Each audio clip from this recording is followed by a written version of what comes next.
Magandang araw po at may kalug po ang ating bearing sa unahan ng Legendary Smash po.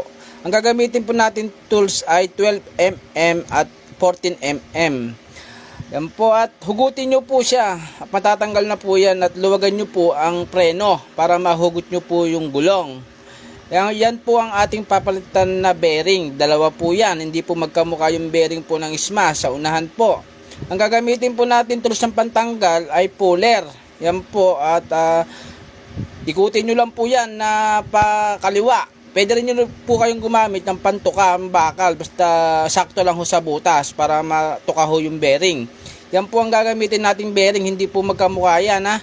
At yung oil po ay 800 ml po ang Smash po. Yan, magcha-change oil na rin po tayo. Yan, tanggalin nyo po yung takip po ng bearing at lagyan nyo po ng grasa. Pupukin nyo lang po ng pakros na dahan-dahan para pumasok po sa loob yung bearing. Ayan, nag-change oil na rin po tayo. Ang ginamit po natin tools dyan ay 14mm sa pan-change oil. Yan po at okay na po siya at ikakabit na po natin lahat ang piyesa ng ating motor. Okay na po siya at isasalin na rin po natin itong langis na 800 ml para kondisyon po ang ating motor.